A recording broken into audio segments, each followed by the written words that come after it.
કથાના આયોજક યજમાનો, ભક્તિમતી માતાઓ અને બહેનો, સૌ ભક્તોને વ્યાસપીઠ પરથી આજે છઠ્ઠા દિવસે મારા સૌને જય અંબે. ગઈકાલે આપણે શિવ પાર્વતી વિવાહ જોયો, જાણ્યો અને માણ્યો. કેવું સુંદર વાતાવરણ હોય છે. તો એ જગદંબાની થોડી વાતો કરીએ. સતી જ્યારે યજ્ઞકુંડમાં પોતાનું શરીર હોમી દીધું ત્યારે એના ટુકડા જે પડ્યા એમાં હૃદય જે પડ્યું હતું ને એ આરાસુર આગળ પડ્યું હતું. એટલે આરાસુરવાળી અંબા કહેવાય.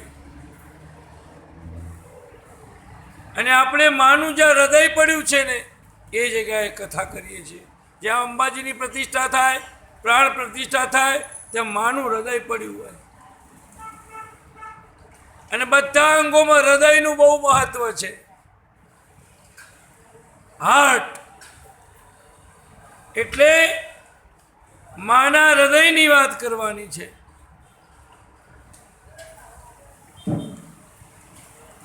અને માં કોઈ દિવસ મગજથી સમજાય જ નહીં.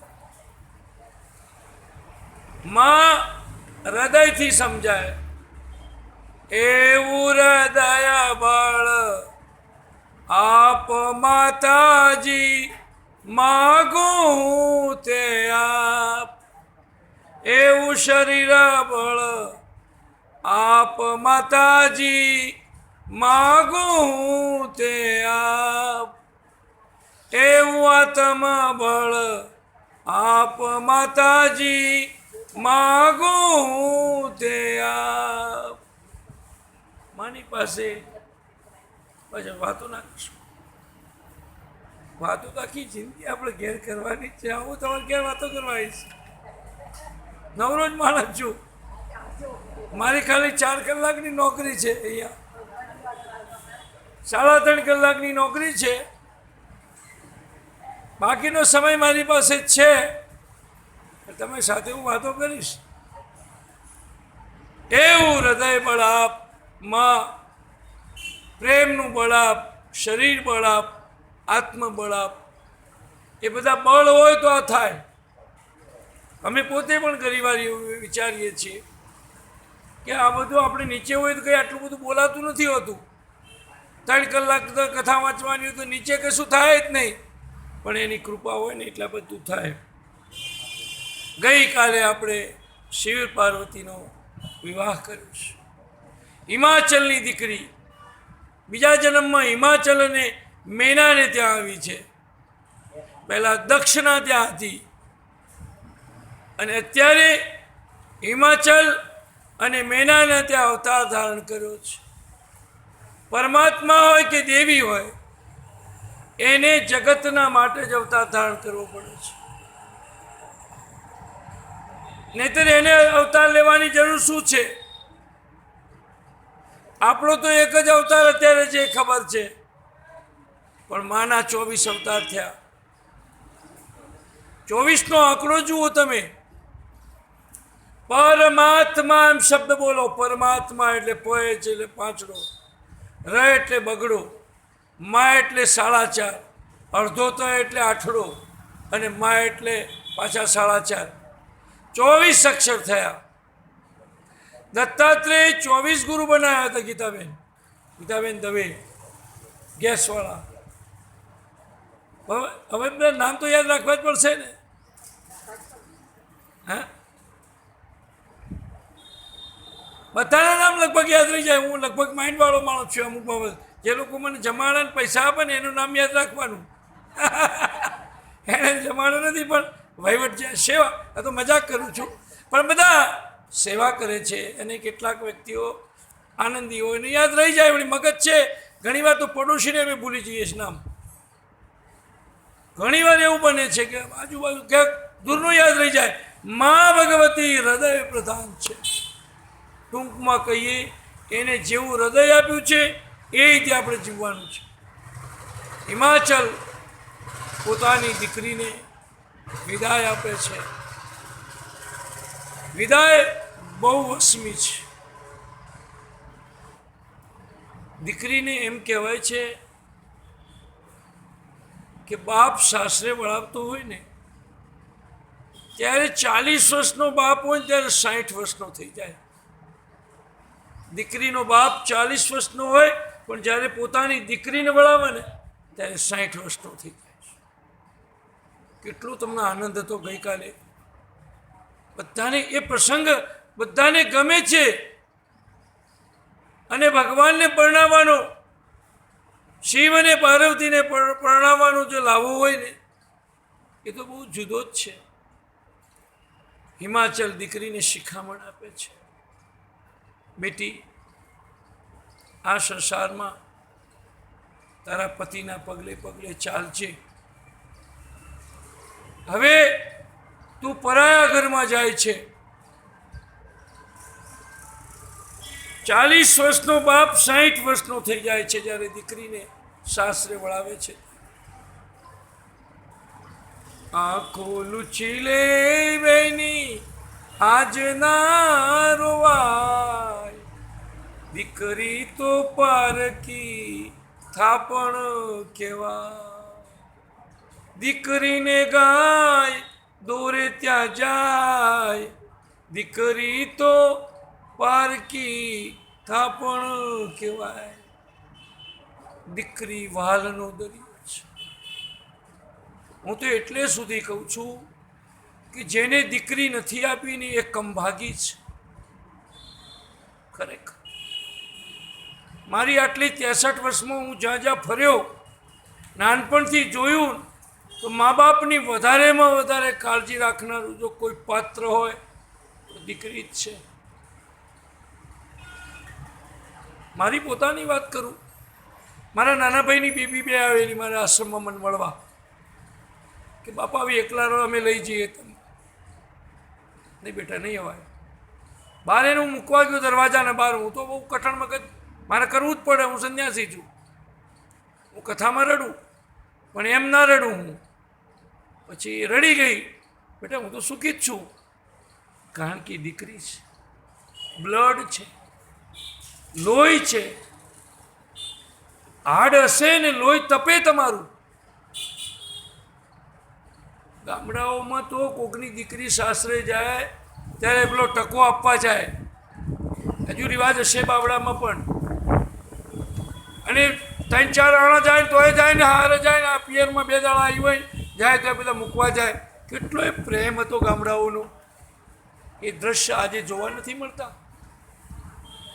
એનું કારણ પહેલાં આણા પદ્ધતિ હતી, બહુ સારી હતી, મર્યાદા હતી. અને કેટલી બધી મર્યાદા એમાં હતી. બોલો જમાઈ કોઈ દીકરી ખોળો ભરાવીને આવી હોય, સીમંત કરાવીને પિયરમાં આવી હોય, જમાઈ મળવા આવે એટલે પેલી કે કામ કરો, મને 1000 રૂપિયા આપો. પતિને તો કહે ને મને 1000 રૂપિયા વાપરવા આપો. તો કે એક કામ કર, 500 આપતો જાઉં છું, પછી બીજી વખત મને આવવા થાય હું તને 500 પછી આપવા આવીશ. એની મર્યાદા હતી. આજે દીકરીને ગાય ફાવે તે જાય એવી સ્થિતિ થઈ ગઈ છે. વાતાવરણ એવું થઈ ગયું છે, કહી શકાય નહીં આપણાથી, ટકોર પણ ના કરી શકાય. વડીલોની કોઈ મર્યાદા નથી. આજે રામાયણના પાત્રો, મહાભારતના પાત્રો, આ બધા પાત્રો, શાસ્ત્રોના જેટલા પાત્રો છે ને એ આપણને મર્યાદા શીખવાડે છે. હજુ પણ હું નથી કહેતો કે લાજ કાઢવી, એવું નથી કહેતો. લાજ કાઢવાની છે જ નહીં, લાજ રાખવાની છે. ચલો લાજ ના કાઢી હોય અને બાપુજી પાણી આપું, બા પાણી આપું, બા શું જમવું છે એવું કે તો ધન્યવાદ. લાજ કાઢીને સસરાને બેન સામું ગાળ દે તો એ લાજ કાઢવાનો શું અર્થ છે? અહીં હિમાચલ દીકરીને મર્યાદા શીખવાડે છે. ઘરમાં તમે જોજો, જ્યારે દીકરી ઘરમાં હોય છે ને એટલે ઘરમાં બાપની હાથે બધો રિહાયેલો હોય ને, પતિ પત્ની બે લડેલા હોય, છોકરાએ સામે બોલતા હોય, પણ એ દીકરી હોય ને બાપ નિરાશ બેઠો હોય ને તે પૂછે, પપ્પા તમે ખાધું? પપ્પા તમે કેમ આજથી ઉદાસ બેઠા છો? કારણ કે દીકરી છે, એના હૈયામાં પ્રેમ છે. કવિ લખે છે, એક સાસરે જાય, સાસરે જઈને આવે, 2 દિવસ રહીને આવે, પછી એમ કે બાપુજી તમારે બ્લેક ટીવી છે ને અમારે કલર ટીવી છે, 2 દિવસમાં તમારે ને અમારે થઈ જાય છે. બાપુજી તમારે બ્લેક ટીવી અને અમારે કલર ટીવી. કેટલી માયા એને વળગી જાય છે. અને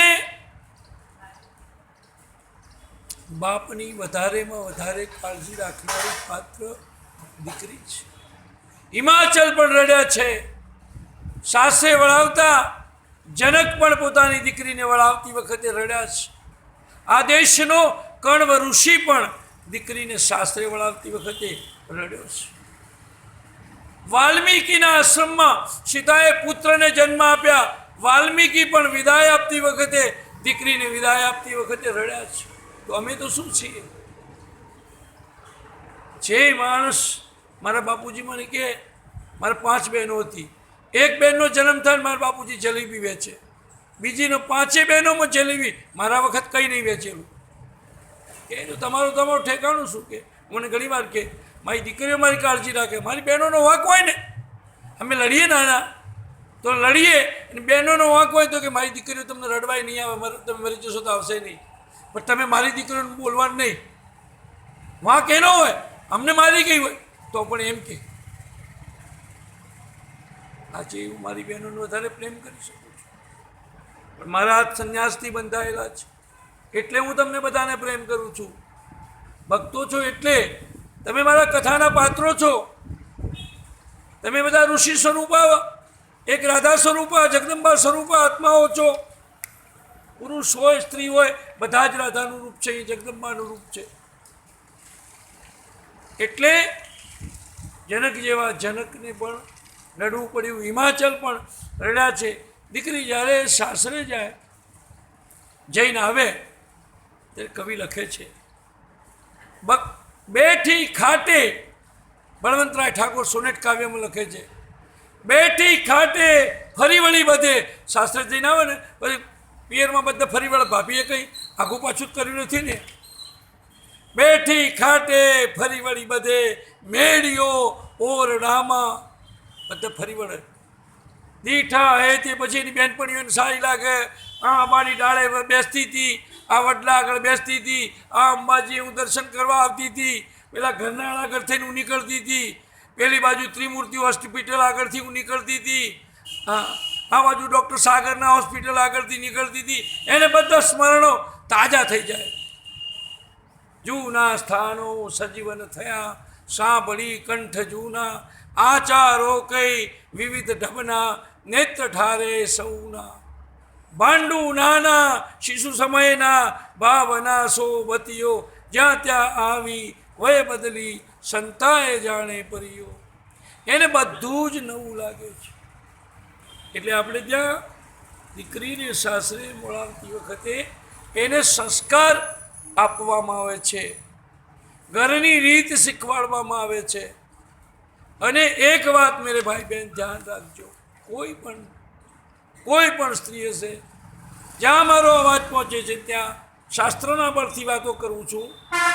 જે સ્ત્રી માત્ર ને માત્ર પિયર રખવું છે અને સાસરાને દળી નાખનારી હોય અને પિયરને રાખનારી હોય ને, એ ઘર કદી ઊંચું ના આવે. એમ કહેવાય છે કે સ્ત્રી છે ને 100થી ખોદે તો ઘર ખોદાઈ જાય, અને પુરુષ કોષ લઈને ખોદે ને તો પણ ઘર ખોદાય નહીં. મરદની સફર અને સ્ત્રીની કસર, સ્ત્રી કરકસર કરે ઘર ઊંચું આવે. ઘણી બહેનો ચલાવે ઘર, પતિની આવક ઓછી હોય છતાંય ગમે તે આઘું પાછું પિયરમાંથી લઈને ચલાવે. કેટલીક એવી હોય 6 છાણે મને પિયર તરફ કરે. આમ દશા શ્રાપ છે. આના પરિણામે અને આ બધા મોરારી બાપુ ઘણીવાર કહે છે કે ઘણીવાર એના સાસરીઓ આવે ને તો કે મમ્મી આવ્યા, પપ્પા આવ્યા, પણ આ ઘરમાં મમ્મી પપ્પા છે ને કે તારા ઘરમાં જે મમ્મી પપ્પા તને જન્મ આપનારા છે એને તો તું યાદ કર. 80% આવું ચાલે છે. 80% આ સ્થિતિ ચાલે છે. આ જો સ્થિતિ બદલાઈ જાય ને, કારણ કે એ પણ સાસુ બનવાની છે. એ હિમાચલે દીકરીને બહુ શિખામણ આપી છે. હિમાચલને મેનાએ દીકરીને આપવા જેવું શું છે? કરિયાવરમાં તમે આપશો એ કદાચ કાયમ માટે ના પણ રહે, પણ એને આપેલા જે સંસ્કારો જે છે, શિખામણ જે છે, દીકરીને શિખામણ જે આપવાની છે એ બહુ મહત્ત્વની છે. અને એ રીતે આપણે એને મોકલતા હોઈએ છીએ. સંસાર રથે ચલાવે છે. એમ કહેવાય છે જયપુરના મહારાજા, પ્રસંગ છે એટલે કહું, એની દીકરીને એણે પરણાવી, સાસરે ગઈ. પતિ તો રાજા છે, એનો પતિ પણ રાજા છે. એ દીકરી સારા ઘરમાં પરણીને ગઈ અને પરણ્યા પછી એના પતિએ એને હોકો ભરવાનું કહ્યું. આ તો ખાટલેથી પાટલે, પાટલેથી ખાટલે, પિયરમાં કંઈ કામ નહીં કરેલું, પણ એના પતિએ તો દરબાર હતો રાજા કે હોકો ભરીને આલો, અને હોકો ભર્યો. એને આટલું કહ્યું અને એને લાગ્યું કે મારો પતિ મને હોકો ભરવાનું કે મારું અપમાન કહેવાય. મારા બાપના ઘેર હોણાના ઈંડોળે હું બેઠેલી અને મને હોકો ભરવાનું કે. અને ગુસ્સામાં આવી ગઈ. એના બાપાને પત્ર લખીને બોલાયા. કેમ કરો? જયપુરના રાજાને બોલાયા. બોલાવીને કે મારા તમારા જમાઈનું અપમાન કરો અને મને લઈ જાઓ. મને આવું કેમ કીધું? પણ બાપ સમજદાર હતો. બાપ આવ્યો છોકરીના સાસરે. સાસરે આવીને શું કર્યું? જમાઈની જે મોજડી હતી ને એ મોજડી પિતાંબરથી લૂછીને ઘરમાં દાખલ થયો. ઝરૂખા ઉપર બેઠેલી દીકરી જોઈ જાય છે. ઓહો,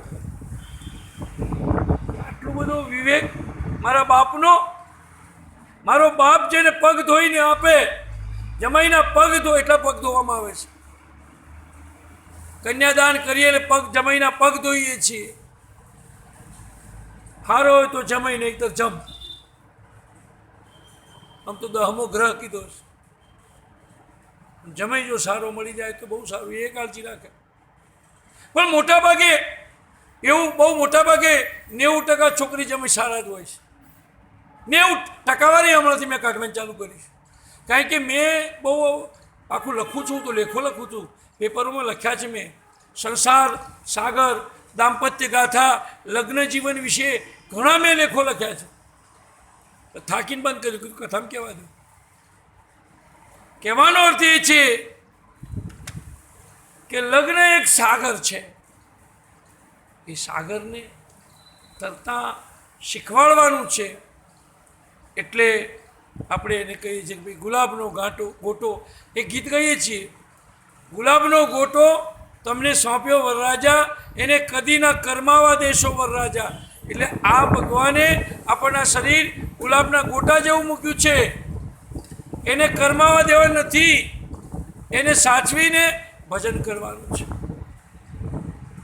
અહીં શાસ્ત્રે વડાવ્યા છે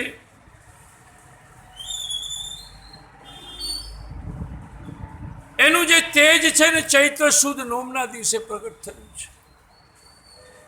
માનું જે ચૈત્ર સુદ નોમના દિવસે આવતીકાલે પ્રગટ થશે. રામનવમી બી છે અને એનું તેજ પણ એટલી સત્યનારાયણની કથા આપણે એ કેન્દ્રમાં રાખીને જ રાખવામાં આવી છે. નવમી તિથિ મધુમાસ પુનીતા, તો એ તેજ પ્રગટ થવાનું છે. માનું પણ તેજ પ્રગટ થયું છે. દેવોએ પ્રણામ કર્યા છે દેવીને.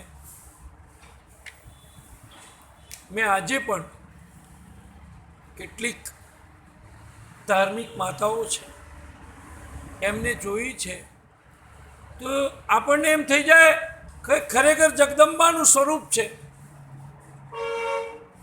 ભલે ને ડ્રેસ એને પહેર્યો હોય, કોઈની કિંમત તમે કપડા ઉપરથી કોઈ ડ્રેસ પહેરે એટલે ખરાબ છે એવું માનવાનું નહીં, અને સાડી પહેરી એટલે મહાન છે, કોઈ ફેશનમાં જીવે તો કંઈ ખરાબ છે એવું નથી. અંતઃકરણ બરાબર હોય તો. પણ તમે બહેનોની નિંદા બહેનો જ કરે. અહીં એક બેન માનો કે 200 રૂપિયાની સાડી પહેરીને આવતી હોય અને બીજા દાડે 2000ની પહેરીને કથામાં આવે તો મને કાંઈ સમજણ ના પડે, પણ બાજુવાળી બેનને ખબર પડે કે 2000ની ક્યાંથી લાવી. રોજ 200વાળી પહેરીને આવતી હતી તો બહેનોને ખબર પડી જાય એની અંદરની. આ સ્ત્રી એ શક્તિ છે, એને બધી ખબર પડે.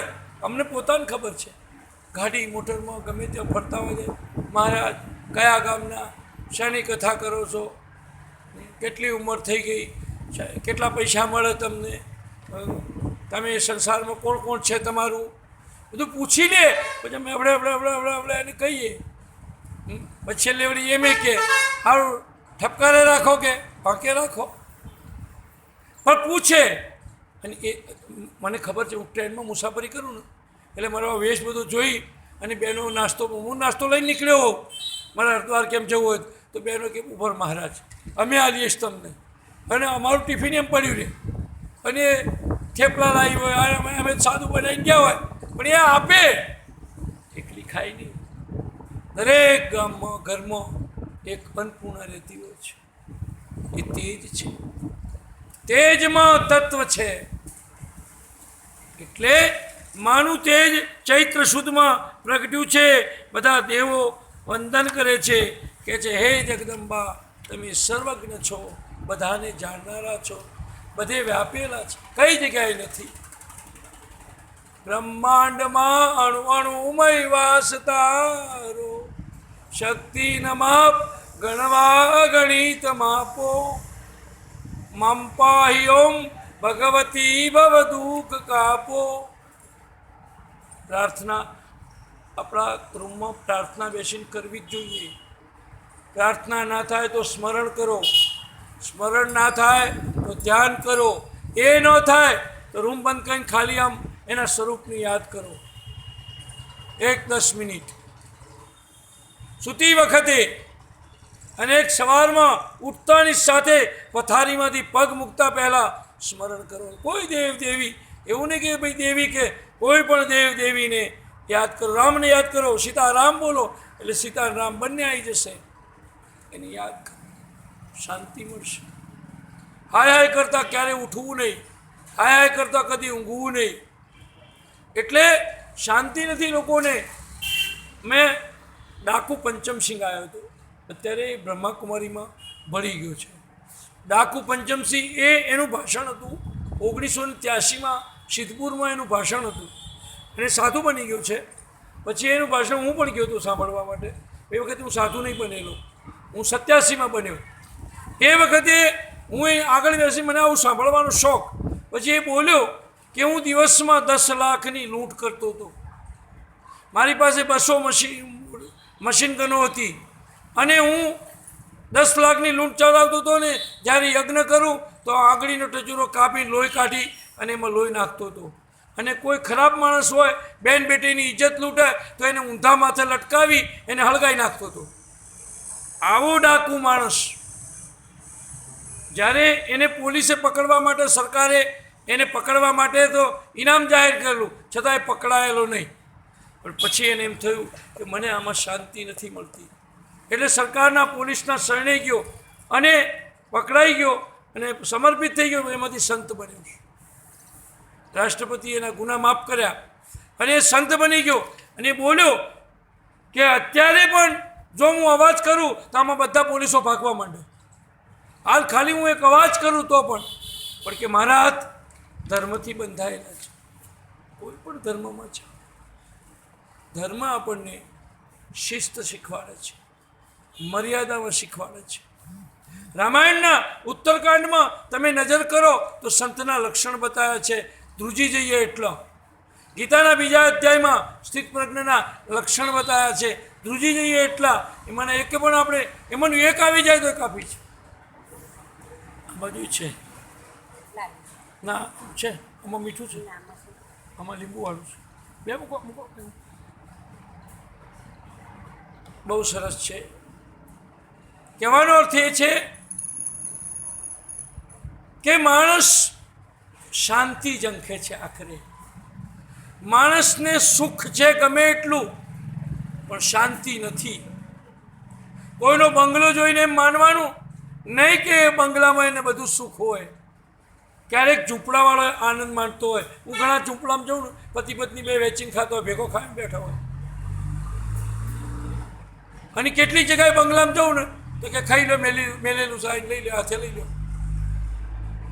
પતિ પત્ની એ શક્ય હોય ત્યારે કંઈ નહીં તો અઠવાડિયામાં એક વખત તો સાથે બેસીને ખાવું. ભલે નોકરી કરતો હોય, ધંધો કરતો હોય, તો શક્ય હોય તો સાથે બેસીને ખાવું.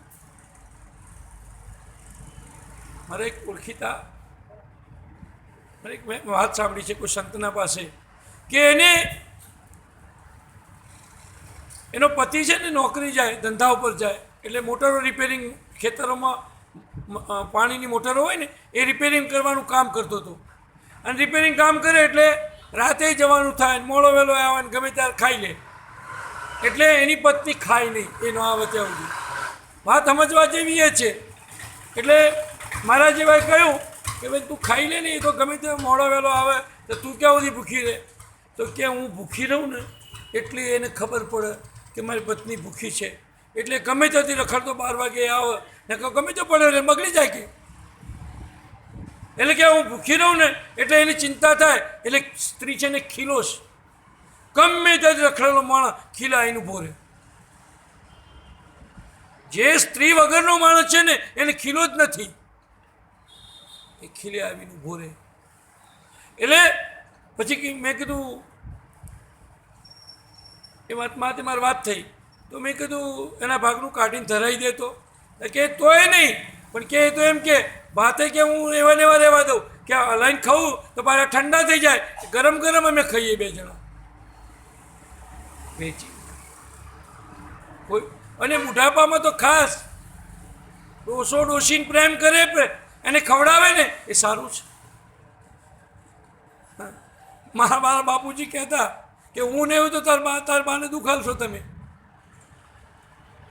પણ અમે બહુ સરસ રીતે મારા બાને રાખ્યા. અમે હું તો સ્કૂલમાં કોલેજમાં ગયો ત્યાં પણ એને પ્રણામ સિવાય કર્યા સિવાય ગયો નથી. બહાર ભણ્યો તો આવું તો એને પ્રણામ જ કરું. પત્ર લખતો મારી બાને, હું પોસ્ટકાર્ડ લખતો. એ વખત ક્યાં 6 પૈસાનું પોસ્ટકાર્ડ હતું, ફોન ક્યાં હતા. એમાં હું માફીઓ માગતો એની સાથે, કે મને એવો પસ્તાવો પણ થતો કે હું એની માફી પણ માગતો, મેં તને બહુ હેરાન કરી. માં છે શક્તિનું, શક્તિ. અત્યારે સંન્યાસી અવસ્થામાં મારું કોઈ સ્વજન મન મળે તો હું વંદન કરું, મારાથી મોટું હોય તો પ્રણામ કરું કે મારાથી મોટું છે. ભલે એ ભેખને વંદન કરે પણ એની ઉંમરને પણ આપણે વંદન કરવા જોઈએ.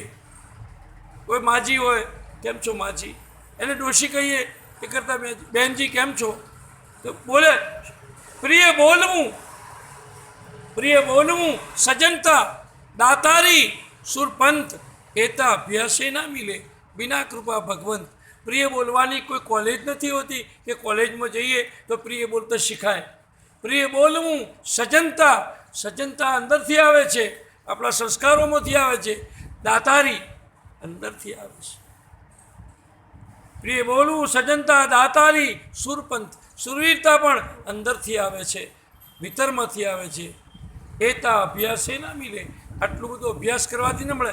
વિના કૃપા ભગવંત, ભગવાનની કૃપા વગર આ બધું પ્રાપ્ત ન થાય. સંસ્કારની કોઈ કોલેજ ખરી? માને માં જ કહેવાય.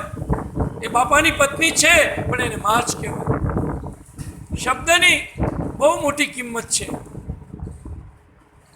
શબ્દ છે એ જીવાડે છે ને શબ્દ મારે બી છે. યદા યદા મુચ્યતિ વાકબાણ, યદા યદા મુચ્યતિ વાકબાણ તદા તદા જ્ઞાતિ કુલ પ્રમાણમ. જ્યારે જ્યારે માણસ વાણી ઉચ્ચારણ તો કયા ઘરનો હશે, કયા કુળનો હશે એની ખબર પડી જાય. એની વાણી ઉપરથી ખબર પડી જાય. તો આ વાણી સ્વરૂપ દેવી છે, વિદ્યાની દેવી છે. વાણીથી મીઠાઈ ખવાય, વાણીથી લાકડીઓ ખવાય, વાણીમાં જ બધું જે છે. એ વાણીની દેવીને પ્રાર્થના કરીએ કે અમારા પર કૃપા કરે, અમને મીઠા વચન આપે.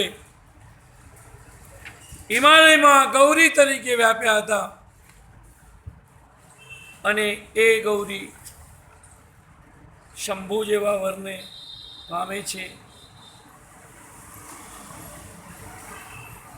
માં કહે છે કે હું આ દીકરી પછી તો આ દેવી ભાગવતમાં હિમાલયને પણ ઉપદેશ આપે છે, આત્મજ્ઞાન આપે છે.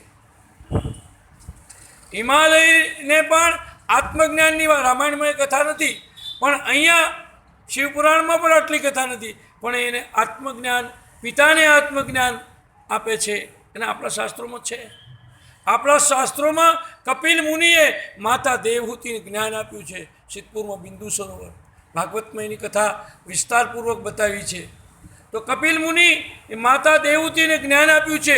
શ્રવણે એમના મા બાપની સેવા કરી છે. રામ વનમાં નીકળ્યા છે ત્યારે પહેલાં કૈકેયી પ્રણામ કર્યા છે. શું જનની કહી છે? અયોધ્યાના રામને કૌશલ્યા ગઈ. ફરી ફરીને કહું કે અયોધ્યાના રામને જન્મ કૌશલ્યા આપ્યો, પણ વનના રામને જો જન્મ આપ્યો હોય તો કૈકેયીએ. શું જનની સોઈ સુત બળ ભાગી, જો પિતુ માતુ બચન. જે માણસ મા બાપની નિંદા કરે ને એનો કોઈ દાડો વિશ્વાસ કરવો નહીં. આ વ્યાસપીઠ ઉપરથી કહું છું. જે માણસ મા બાપને ધિક્કારે ને એ માણસનો વિશ્વાસ કરવો નહીં. જે માણસ મા બાપ પાસેથી પૈસા માગે એનો વિશ્વાસ કરવો નહીં.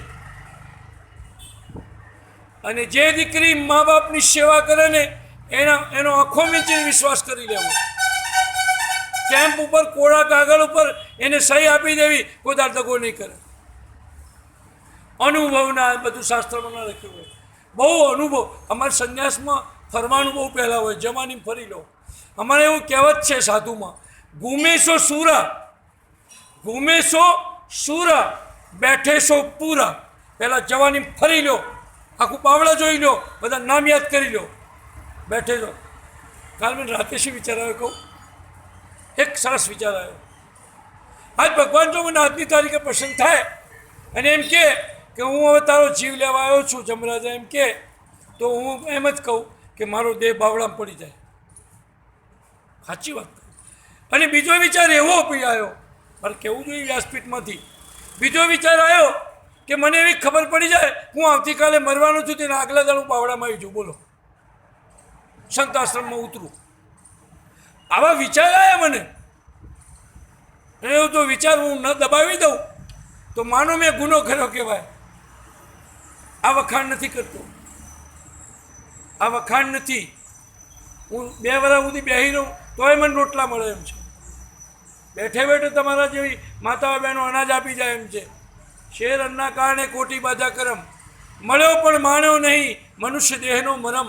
શેર અન્નના કારણે કોટી બાધા કરમ. એટલે જગતજનનીએ પિતાને જ્ઞાન આપ્યું છે, આત્માનું જ્ઞાન આપ્યું છે. આત્મ જ્ઞાન બિના સબ સુના, ક્યાં મતલબ? એમ કે છે આત્મા અને મન એ બે છે શું? એક ભિખારી એક જગ્યાએ બેસી રહેતો હતો, ભીખ માગતો હતો. ત્યાં એક શેઠિયો રોજ નીકળે એટલે એને રોજ ચણા આપીને નોકરી જાય. આ ગરનાળા જેવી જગ્યાએ બેસે ત્યાંથી જે લોકો નીકળે એ એને કંઈ પૈસા આપે, કોઈ ખાવાનું આપે. એમાં એક શેઠિયો રોજ એને કંઈક પૈસા આપતો હતો. એક દિવસે શેઠિયાએ મુઠ્ઠી ચણા લીધા અને ચણા એને આપ્યા અને આપીને જતો રહ્યો. ભિખારી જોયું કે આમાં તો સોનાની ગીની છે, ચણા નથી, આમાં ચણા તો હતા પણ મેં સોનાની ગીની આવી ગયેલી. એટલે ભિખારી પહેલાં તો રાજી થઈ ગયો, ઓહો કે આ તો વેચી મારશું પૈસાદાર થઈ જઈશું, હવે આપણે ભીખ માગવી પડશે નહીં. પણ રાતે એને ઊંઘ ન આવી. બિચારો રોજ મને પૈસા હાલે છે અને આ ચણાની અંદર એની ગીની એને હાથમાં ના પાડવા માંડ્યો કે અને પાસે આવી દે. લુચ્ચું મન શું કહે છે કે મારે લઈ લેવી, પણ અંદરનો આત્મા કહે છે પેલી દીકરી બીએડ થયેલી બેઠી સામે, ઊંચામાં બીએડ કર્યું. લુચ્ચું મન શું કહે છે? લુચ્ચું મને એમ કહે છે કે લઈ લે, આત્મા ના પાડે છે. ઝઘડો ચાલ્યો આત્મા અને મનનો, એટલે આત્મા જીત્યો, એટલે નક્કી કર્યું પાછી આપવી. એ શેઠિયો કાલથી પાછો ને અહીંથી નીકળવાનો જ છે. એટલે પેલા ભિખારીએ કીધું ભાઈ ઉભા રહો, એની બંધ થઈ ગઈ. રતન, આપણે બધું એકવાર પૂછવા માંગીએ કે આપના પતિનું કહેવું છે કે લગ્નેતર સંબંધો આપના હતા.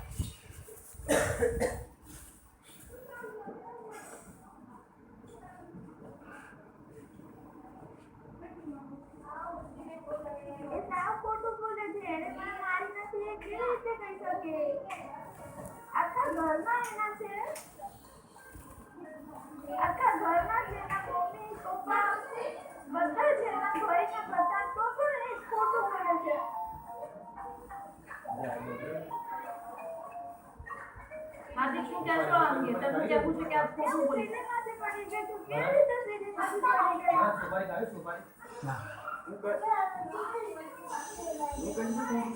મારી વાઈફને એટલો પ્રેમ કરું છું, અત્યારે હાલ પણ એ આવવા માંગે તો હું લાવવા હું તૈયાર છું. આજે અમારા વચ્ચે એટલો પ્રેમ ન હોય, બીજું બાળક હોય તમે વિચારી શકો. રતન, જ્યારે આપના પતિ કહી રહ્યા છે કે આપના લગ્નેતર સંબંધો હતા, સામે આક્ષેપ લગાવી રહ્યા છે, આ અંગે શું કહેશો?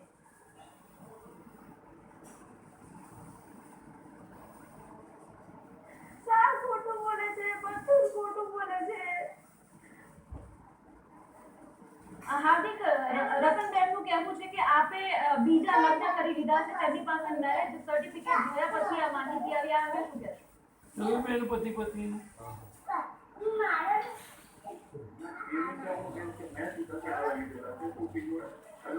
મારી વાઈફને બહુ જ પ્રેમ કરું છું, એના વગર હું જીવી નથી શકતો. એના વગર જીવી નહીં શકતો. કેમ મારી સાથે આવું કર્યું? આજે હું એ જ આઘાત હું જીવી નથી શકતો. બંને વચ્ચે કોઈ માણસ ઉભો થઈ ગયો. બહુ જ પ્રેમ કરું છું, અત્યારે હાલ પણ એને એટલો જ પ્રેમ કરું છું.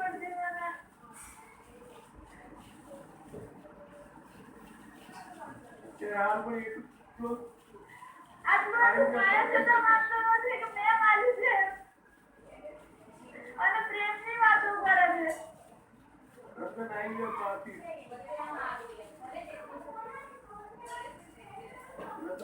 પાછી આપણું ઘર ખરાબ ના કર.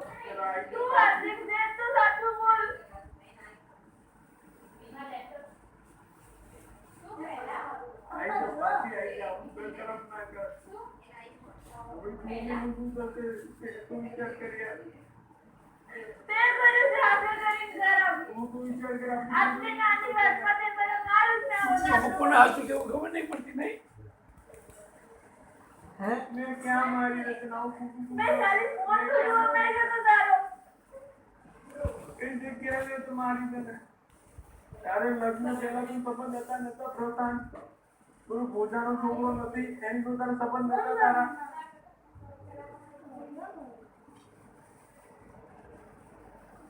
મને ખબર હતી તો પણ મેં જ્યારે કીધું ખબર છે એ છતાં મેં મારી આવો વિશ્વાસઘાત કર્યો. આટલો વિશ્વાસઘાત શું કરવા કર્યો મારી સાથે?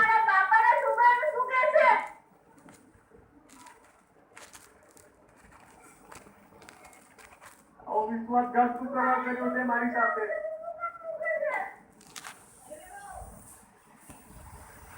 અરે મારી જોડે રેકોર્ડિંગ છે, એ શું ખોટા આક્ષેપ તારા ઘરે વાળે ઘરે આવતું તો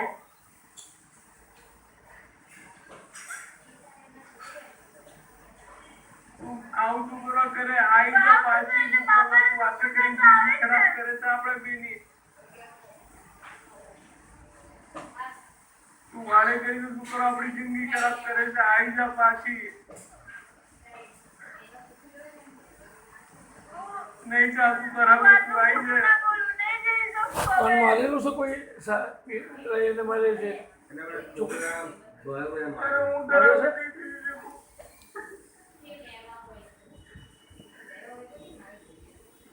તો પ્રેમ તો કરે છે વાત નથી. છોકરીએ થોડી ફોટમાં લાગે છે હે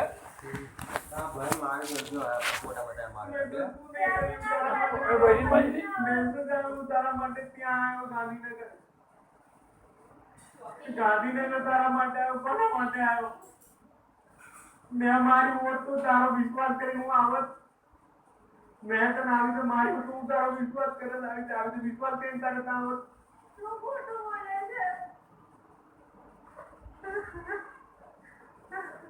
હું તારી પર વિશ્વાસ કરીને આવત મેં તને મારી વોટ તો હું આવત આપણા ટીમવાળાને પણ મુક્તો મળી જાય હો એને મજા આવે તો તું ભગવાન ડર રાખ એટલે લોકો કહે છે કે ખબર છે તારો મેસેજ પણ છે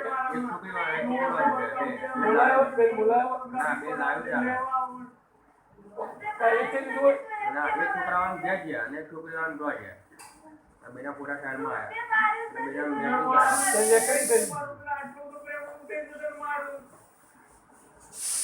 કઈ રીતે મારવું પડશે ને આટલો બધો પ્રેમ કરું કોઈ પોતાની વાઈફને આ રીતે મારતું હશે કોઈ જગ્યાએ રીતે આંખે જ વાગ્યું તે આપણા છોકરાનું દ્વેષ બી ના વિચાર્યું કે છોકરું બીજું જે છે એટલે હારું થઈ ગયું ને ઘણા દિવસ પહેલા શું છે પહેલા ને પછી આવ્યું